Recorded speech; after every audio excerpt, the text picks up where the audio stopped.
हाँ जी, आगे आज हम पढ़ने वाले हैं exercise 3.3 11th maths NCERT book से कुछ क्वेश्चंस होंगे, कुछ बाहर से भी होंगे और कुछ इंपॉर्टेंट क्वेश्चंस भी होंगे। ये पार्ट 1 है इस वीडियो का, पार्ट 2 भी जल्दी आ जाएगा। तो आज हम जो क्वेश्चन से स्टार्ट कर रहे हैं बहुत ही सिंपल क्वेश्चन है, ज़्यादा इसमें दिमाग लगाने की ज़रूरत नहीं। बस कुछ फार्मूलेस होंगे जिसको मैंने यहाँ पे हाईलाइट भी किया है, बस इन फार्मूलों को ध्यान में रखना है, बाकी क्वेश्चन बन जाते हैं। तो पहला क्वेश्चन है साइन 75 का। पहला क्वेश्चन साइन 75 का है।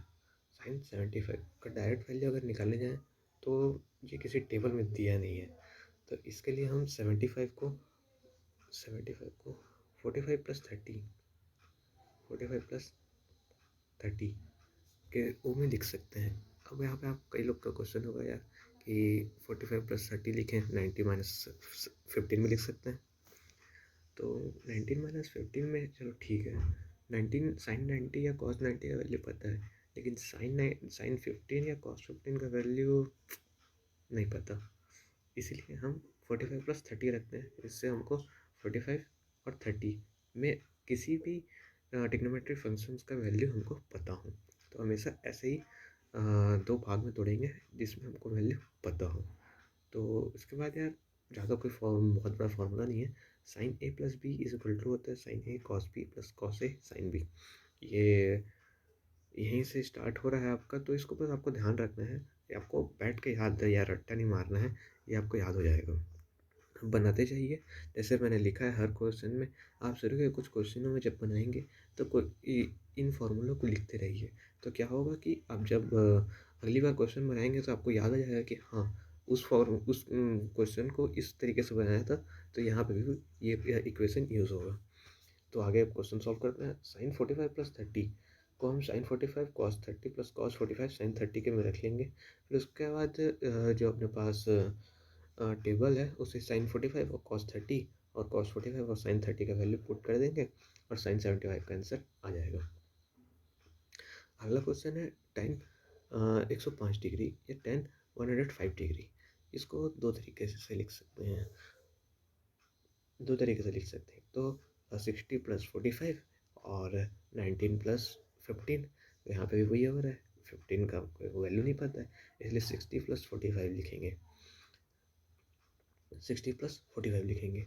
तो यहाँ पे अब 10x प्लस वाई, यहाँ पे मैंने एक हाईलाइटेड किया है, इसको आप देख सकते हैं इस वाले। फिर इसमें क्या है, अच्छा यहाँ पे गलती हो गई है एक, 10x प्लस वाई का फॉर्मूला होता है वो 10x plus 10y 1 minus 10x into 10y होता है। यहाँ पे 10 से मिस्टेक हो गया है, ये थोड़ा सा रॉन्ग है, इसको आप मत देखिए। मैं आने वाले टाइम पे इसको सही फॉर्मूला आपको दिखा दूंगा। जैसे कि मैंने नीचे लिखा है 1060 प्लस 45, 1060 प्लस 1045 1 माइनस 1060 प्लस 1045। फिर वैल्यू पुट करेंगे, वैल्यू पुट करने पे under root 3 plus 1 1 minus under root 3 आ रहा है। अब यहाँ पे 1 माइनस अंडर रूट 3 हर में है, मतलब डिनोमिनेटर में है, तो उसको अपने को उसका हर का परिमीकरण जिसको हिंदी में बोलते हैं, और अगर आप CBSE बोर्ड से हैं तो रेशनलाइजेशन ऑफ डिनोमिनेटर यहाँ पे यूज़ करेंगे और 1060 प्लस 45 का वैल्यू कैलकुलेट कर लेंगे।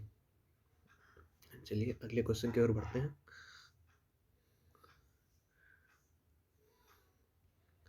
ओके, अब जिन लोग को नहीं पता हर का परिमेकरण क्या होता है तो उनको मैं बता देता हूँ। जैसे कि 1/, under root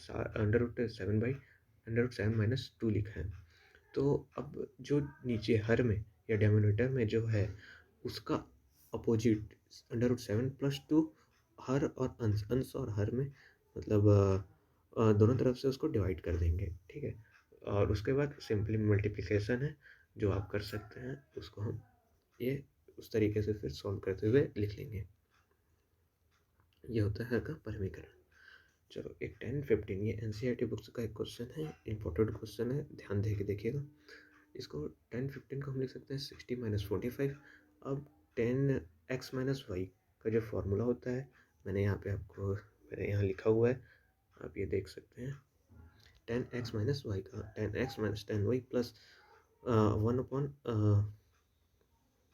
1 plus 10x plus 10y होता है, ठीक है। यहाँ पे फिर एक्स 1060 1045 और 1060 1045 का वैल्यू हम पुट करके लिखेंगे।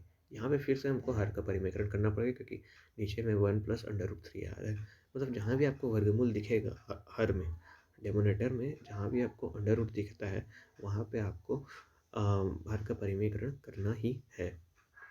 इस तरीके से इस आप क्वेश्चन का आंसर निकाल सकते हैं। चलिए यार अगले क्वेश्चन की ओर बढ़ते हैं।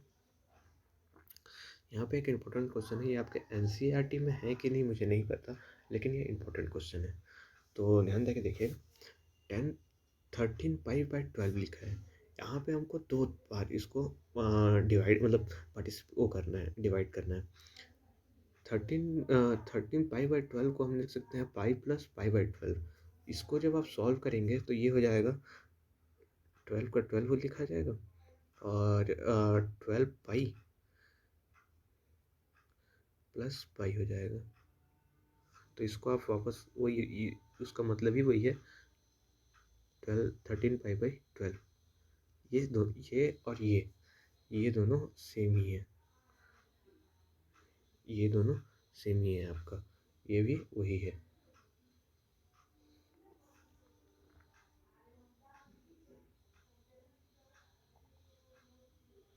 ठीक है। इसके बाद आपको फिर 10 पाई/12 आ जाएगा क्योंकि फॉर्मूला होता है 10 पाई/थीटा इज इक्वल टू 10 थीटा होता है, तो 10 पाई/12 हो जाएगा। अब यहाँ पे पाई/12 को हम दो भाग में डिवाइड करेंगे, पाई/4 माइनस पाई/6। फिर 10x-y का फॉर्मूला लगा के इस क्वेश्चन को निकाल लेंगे। यहाँ पे मैंने इसको पूरा सॉल्व नहीं किया है, इसको आपके लिए छोड़ा है कि आप भी कुछ कीजिए। यहाँ पे वही करना है जो दिया है। इसमें हर का फिर परिमेकरण होगा, इसमें गुणा हो जाएगा अंडर√3 - 1 डिवाइडेड बाई अंडर√3 - 1। इसके बाद आप सेम इसको निकाल सकते हैं। अच्छा, यहाँ पे मैं एक चीज़ बताना आपको भूल गया। यहाँ पे आपका a+b और इंटू a-b का फॉर्मूला यूज़ हो रहा है, जो कि होता है a² - b²। उसी चीज़ को मैंने यहाँ पे किया है, तो इसको आप ध्यान देके कर लीजिएगा।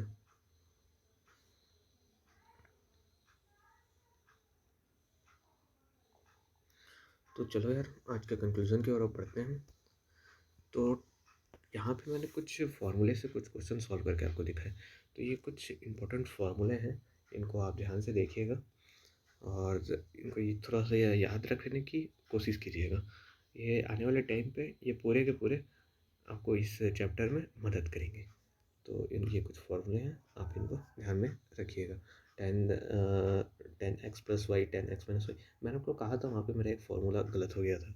उसका फार्मूला होता है 10x+y = 10x + 10y और डिवाइडेड बाई 1 - 10x + 10y। तो चलो यार इसी के साथ आज का वीडियो हम ख़त्म करते हैं। तो प्लीज़ यार सपोर्ट करते रहिएगा और वीडियो को देखते रहिएगा, लाइक शेयर एंड सब्सक्राइब जरूर कीजिएगा।